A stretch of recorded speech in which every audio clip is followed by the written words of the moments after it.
Look, as we all know, Rolex's catalog looks the exact same, one model to the next, but the Explorer II and the GMT Master II are their GMT travel style watches, and a lot of people have a difficulty deciding between one or the other, or everyone picks the GMT Master II, but I picked the Explorer II. So today I want to talk about what's the differences between those two and what I think I like about one versus the other in an overall showdown. Now, this isn't going to be your typical comparison video. I'm not going to give them points all the way down, mainly because they're almost exactly the same. If you look at the GMT Master II and you look at the Explorer II, you're going to find that they're basically the same model with a different bezel, meaning that the bracelet is the exact same. They're both on an oyster bracelet. The movements are almost always exactly the same. The 3186 is inside my Explorer II. The 3185, which is just the predecessor to the 3186, is in the GMT Master II, shown here. The case size is the exact same. The thickness, I think down to the decimal millimeter, is the same, although it varies based on what movements inside, how thick the case actually has to be. The dial would be the same, but this is the Explorer II with the polar dial, and so it's a white dial with black surround indices, whereas the GMT Master II obviously has a black dial with the white gold indices that are not painted then again in black. But if someone was to buy the Explorer II in the black dial variant, they'd find that it was basically the same for that as well. The GMT hand is red on both of these models, and the crown size and crown guards are the same as well. So what is different? What's the difference between one versus the other? Why is the Explorer II at typically these days resold for around somewhere between 7 to 10,000, depending on what model variant and how rare it is and all that sort of thing, whereas the GMT Master II tends to start at around 9 or 10,000 and go up from there, usually sold for somewhere around 12.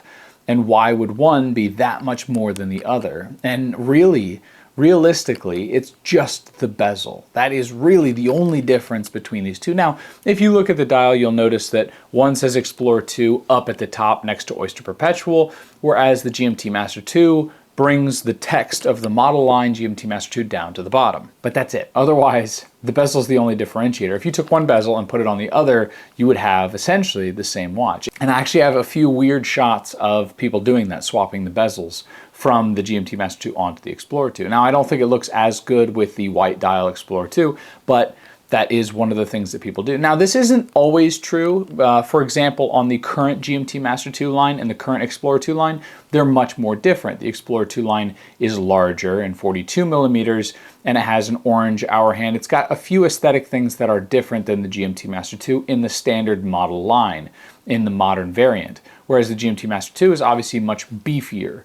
It has that super case, but it's only 40 millimeters still today. It has a ceramic bezel insert on the modern variant, and the Explorer II has always had a fixed steel bezel that's been brushed. So if you're looking at buying between one and the other, what is enough of a difference to mean that you should go out and buy one yourself, and which one should you get? Now, a lot of this has to do with personal preference, right? So the GMT Master II, just because it has typically a louder bezel, although they do sell a GMT Master II line with a black bezel, which looks basically like a Submariner, because again, all Rolex models look pretty similar, but they do typically have more color on the bezels. Whereas obviously the Explorer II has that steel bezel, and so it's supposed to have more of a rugged aesthetic. It does give a very different look and a different feel. If I hold one next to the other, they feel like different watches.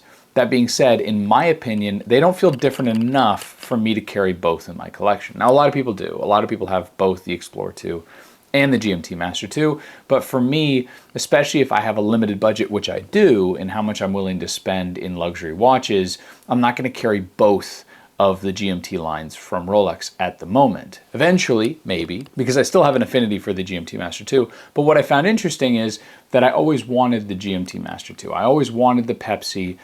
Typically, actually in this model line, I have a review of me doing that specific watch, and I really thought that that was going to be the end-all be-all. And what's interesting is when I got the Explorer II, my opinion started to change a little bit, and then when I got the Pepsi in person, I thought, well, this is the same watch. It actually, because I had the Explorer II, it took away a lot of that excitement and interest in the Pepsi, because I was like, well, I already have it. And I frankly like the Explorer II more. And this is the versus part. If I really get into the aesthetic of the two watches, what I notice, what I like more, I like the Explorer 2 more than I like the Pepsi. In the modern variant, I even like the Explorer 2 modern version over the modern GMT Master II, with the exception of the fact that it's frankly just too big for my wrist, which is a disappointment, but I can't carry, multiple Explorer 2s anyway. So this model line, this 40mm Explorer 2 with the white dial, it's different. And what I've found is that it's a little bit louder than even I thought the GMT Master II would be. For example, if I wear the GMT Master II out around town, I find that I feel like it's more noticeable. And yet, if I ask my wife, which one does she immediately see is on my wrist, it's the Explorer 2, because the white dial is louder than a black dial, regardless of the fact that the bezel is more noticeable. My personal preference, I like the Explorer 2 more. One, I love the value in it, the fact that, it isn't as elevated price range for a used model.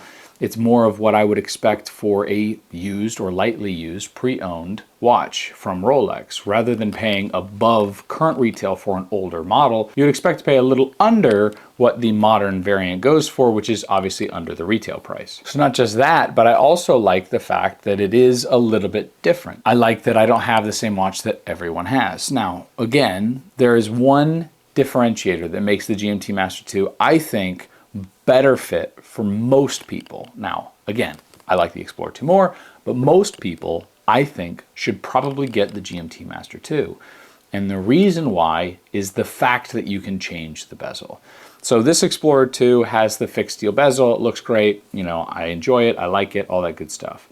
But on the GMT Master II, you used to be able to go into a Rolex dealership and say, look, I like that I bought the GMT Master II on a Pepsi bezel, but I'd like a Coke bezel. Can you give me one of those? And they'd sell you a Coke bezel, and then you'd end up putting that on the watch, or they'd put it on for you. You were allowed to change out the bezel because it's a really simple process to pry off that bezel and put a new one on. So the fact that you can do that actually is kind of giving you 3 of Rolex model lines in one. If you buy one GMT Master II and then you buy the other 2 bezels, the black bezel and the Coke bezel on this variant, or a blueberry on the old model, or a Batman bezel on the current model, you can have these different variations of these bezels and swap them out as you so choose. And I love that about this model line. And so as much as I love my Explorer 2, and I think it's the better watch for me, for most people, I think the GMT Master II is probably a better fit. It gives them more versatility. If you get a little bored with the watch, not only can you change the strap, but you can also change the bezel color, which on these Rolex models is frankly a lot of change. Mostly what differentiates one model from the other is the bezel. So that I find really interesting and probably really enticing to most people. So I don't need to belabor the point. They're so similar that it's hard for me to really differentiate them other than personal preference. And I like the Explorer 2 more, but I think most people are probably gonna like the GMT Master II more. Whether or not it's worth the price difference is up to you. I don't think so, but hey, that's the watch market. Everyone has different preferences. There's a lot more demand for the GMT Master II, so that's how it goes. Let me know in the comments below which one you would pick, or if you have one of them and why you picked it. Do me a favor and subscribe. Till the next one, take care.